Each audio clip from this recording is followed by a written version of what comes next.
দেখো সবাই কলকাতার প্রতিটা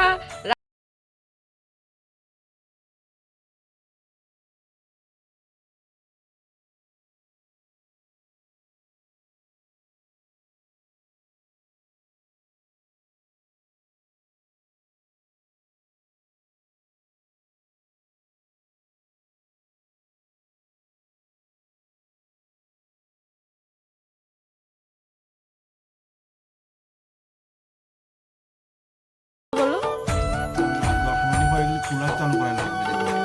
এখন এই ঘরে একটা কুলার, ওই যে ওই ঘরে একটা কুলার আছে, এবার এই ঘরে একটা কুলার রাখতে হবে, কারণ এই ঘরে সবসময় টিভি টিভি দেখি, এই ঘরেই বেশি থাকা হয়।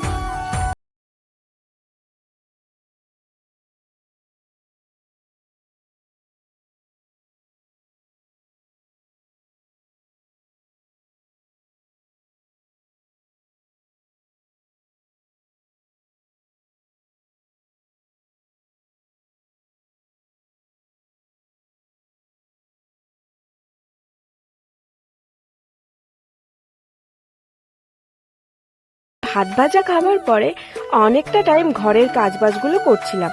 তো তারপর দেখো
করে যে ও একা একা খাবে, তো আমি ওকে একটুখানি ডিম খাইয়ে দিচ্ছিলাম। সত্যি পরোটাগুলো এত সুন্দর হয়েছিল, মানে তোমাদের দাদাভাই এত সুন্দর রুটি পরোটা করতে পারে, এগরোল করতে পারে সত্যি। আর এই যে দেখো দুপুরের একটুখানি তরকারি ছিল, সেটা দিয়েই আজকে রাতে ডিনার কমপ্লিট। আর এই যে আমাদের খাওয়া দাওয়া শেষ, এই যে প্রায় এখন বাজে 10:30, আর তারপর খাওয়া দাওয়ার পর এখন ইদানিং একটুখানি হাঁটাহাঁটি করছি রাত্রেবেলা। তো সেই জন্য দেখো খেয়ে দিয়ে একদম আমি আর তোমাদের দাদাভাই বাইরে চলে এসেছি। মামাম কিন্তু ঘুমিয়ে আছে, ও এখন ঘুমোচ্ছে, ওকে ঘুম পাড়িয়ে দিয়েছি খাওয়ানোর পরে। আর এই যে দেখো কুকুরটা কি করছে, এপাশ ওপাশ, মানে তোমাদের দাদাভাই যেখানে যাচ্ছে ও ঠিক সেইখানে গিয়ে পায়ের কাছে গিয়ে একদম সে মানুষের বাচ্চার মতো বসে পড়ছে। তোমরা এই জিনিসটা লক্ষ্য করো, এই ভিডিওটা আমি শর্ট ভিডিওতেও দিয়েছিলাম, কদিন আগেও ঠিক এইরকমই করেছিল। তো দেখো দেখো ঠিক পায়ের কাছে গিয়ে টুক করে গিয়ে বসে পড়বে। দেখো কি সুন্দর যে লাগছিল না, তাই ভাবলাম চলো আমি একটুখানি ভিডিও করে নিই। তো কত সুন্দর লাগছিল যে ও যেখানে যাচ্ছে ও সেখানে যাচ্ছে, আর ঠিক পায়ের কাছে গিয়ে যে এমন করে না, সত্যি দেখলে খুব মায়া লাগে ওকে, যে ও কি যেন একটা বলতে চাচ্ছে, কেমন দেখো খুব মায়া লাগে দেখে, ওর চেহারাটাই যেন কেমন কষ্টকর, মানে খুব রোগা সোগা, তো আর বেশি কষ্ট লাগে ওকে দেখে। চলো তবে অনেকটা রাত হলো, মাম্মাম একা শুয়ে আছে, অথচ আমরা বাড়ির সামনেই আছি, কিছুই হবে না, কিন্তু চলো আমরাও এবার শুয়ে পড়বো। চলো আজকের মতো এখানেই বিদায় নিচ্ছি। আজকের ভিডিওটি কেমন লেগেছে অবশ্যই কিন্তু একটা কমেন্ট করে বলো, আর অবশ্যই একটা লাইক করো। তো চলো টাটা সবাইকে, গুড নাইট, সবাই ভালো থাকবে, সুস্থ থাকবে, আবারও দেখা হবে কালকে সুন্দর একটি ভিডিওর সাথে। টাটা।